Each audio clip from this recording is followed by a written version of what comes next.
Well, we are looking at Genesis 13, 8 through 13 today in our study called Separate Ways. And one of my other elders reminded me that there was a song called Separate Ways by Journey, so that has nothing to do with that. But we're talking about Abram here.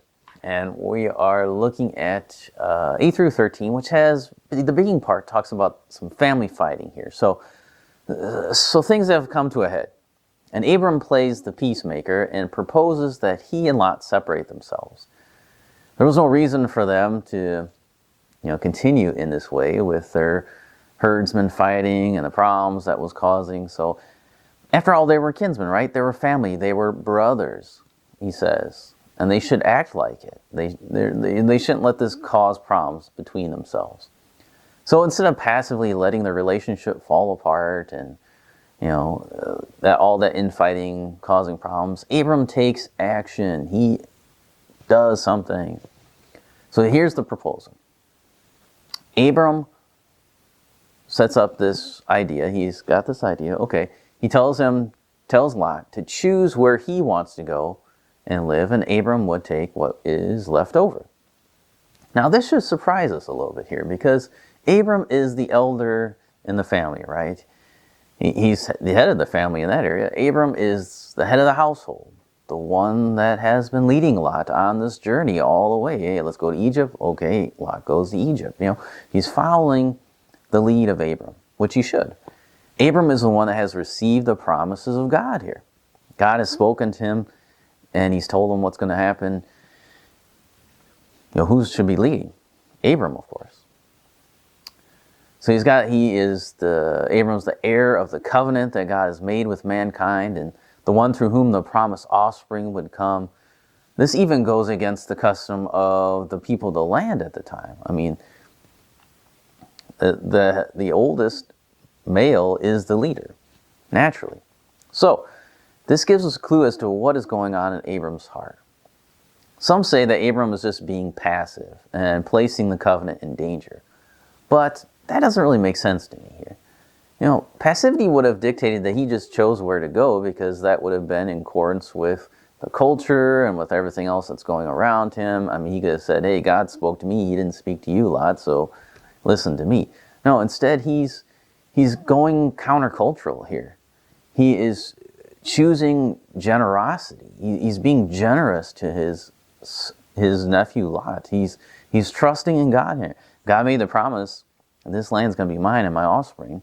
It doesn't matter who chooses. So let Lot choose. I'll let Lot choose.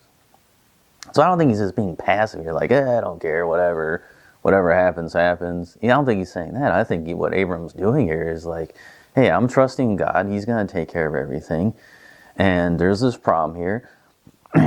And, I know that normally I would be the one making this choice, but I'm going to let Lot make the choice. I'm going to put what happens into God's hands and say, God, whatever you do is right with me. So it seems that Abram is beginning to walk by faith, not by sight. He could have gone there and looked at the land and all that kind of stuff. But now we'll see Abram falter in this way along the way, but he is, after all, human here. Now, he will go after sight rather than faith, just like most of us do, but here he's not. So the question is it by faith or by sight? What is Abram doing? What is Lot doing? So Abram's decision here in the text is then contrasted to Lot's decision. In verse 10, Lot lifts his eyes to heaven? No. He lifts his eyes and saw the Jordan Valley. See, the valley was like Eden, or like the land of Egypt. It was a fertile land that would be able to support all of his animals.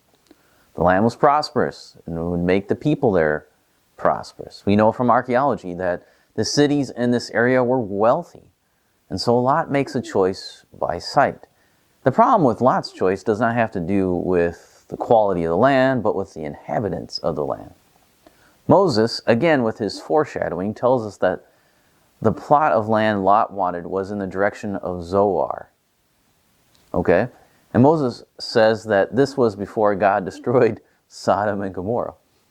He's obviously pointing to the story that will come in a few chapters later of the destruction of the two cities of Sodom and Gomorrah. So he doesn't just say, well, he moved, east. He says, well, he moves towards Sodom and Gomorrah, and his life is moving towards, in conjunction with, and getting mixed in with those two cities. And he also mentions Zoar, which is kind of interesting, because Zoar is the city that Lot asks to flee to, because he thought it would be a reasonable distance to flee from the destruction of Sodom and Gomorrah. So he asked to go to Zoar. So it makes sense why Moses is doing this. He's setting us up for what comes later on, connecting those stories together. He's all about connecting stories. None of these are just stories by themselves. They're not just little snippets that aren't connected. He is connecting everything together. From the very beginning, he's connected all these stories together. From the creation story to Abraham, we can see how Moses is continually making these connections, foreshadowing, pointing forward, referring back. And so he does that here again. So we're told in verse 13 that the men of Sodom were wicked, which is not out of the ordinary, because that really describes all people, right? But it says they were great sinners against the Lord. This means that their sins were so heinous and they're so horrible, and they were done with impudence against God. And so we see the choices of the two men here. Abram chooses to live by faith and defers to Lot, trusting that God will provide what he promises. As Hebrews 11 says, a better country, that is, a heavenly one. While Lot chooses to act by sight and pursues what he sees. As time unfolds, these consequences of these choices will be revealed. We'll see what happens, because they make these two different choices.